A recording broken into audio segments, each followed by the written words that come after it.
Hi, my name is Dee. You're watching Dee True Crime and Commentary. Thank you for watching. Remember when Andy Bernard first came on YouTube and started making the rounds? Remember how he was begging for money to buy a travel trailer? Well, around that same time, he was selling land. They made it to look out like it's put in a trust company, but believe me, he sold that land. I believe that same piece of property has been in the Bernard family since 1925. It changed hands in 1925. An assessment was done. In 1937, an assessment was done. And in 2021, an assessment was done on that same piece of land. So the Bernards have owned it probably from beginning.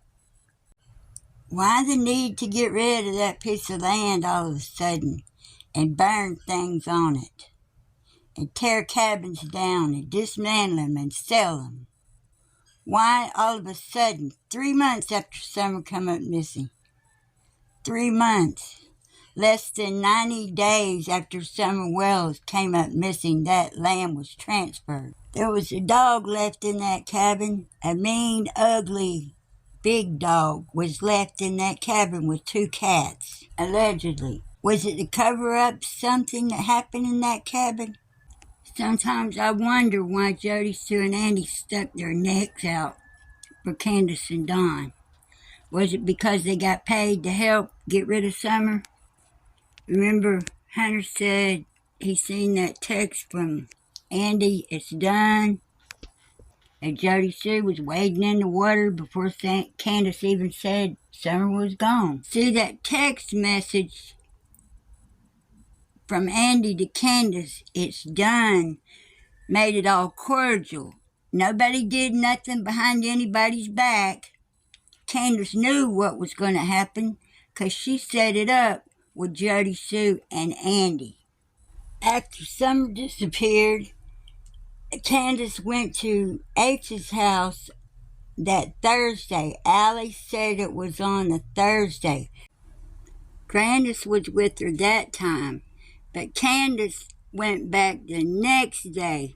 Candace went back to Hunter's a second time, and it was on Friday. And that's when Hunter seen the "It's done" text message. 3 days after Summer was reported missing. There were no tears. There was no urgency.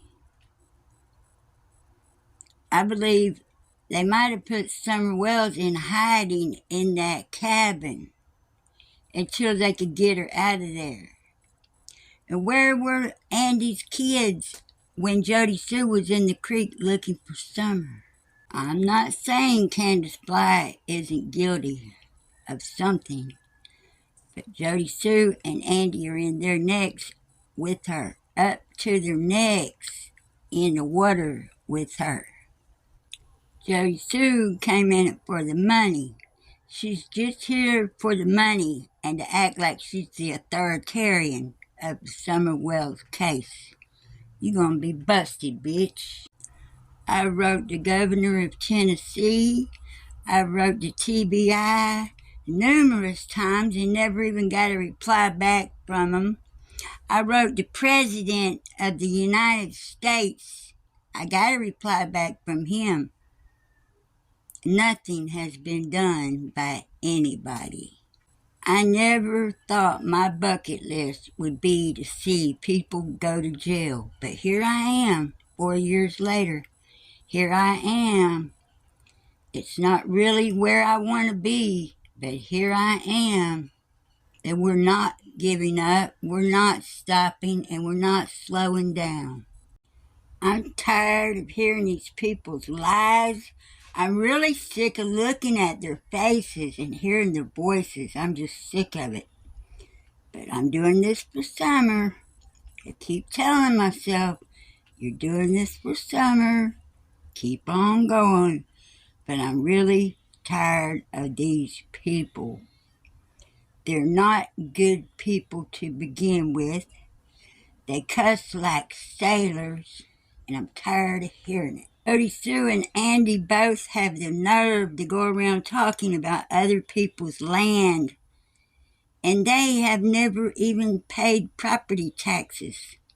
Andy's mom and dad has always paid the property taxes for them, everywhere they lived. It would have been hard for Andy to pay for $130,000 for a piece of land selling $5 pieces of weed, huh? That would have been a hard one. It might have took him 20 or 30 years. Andy Bernard's not a good guy. He wants everybody to think he's a good guy, but he's not a good guy. My next contact is going to be Sullivan County. Thank you for watching. Please like, subscribe, and share, and I'll see y'all later.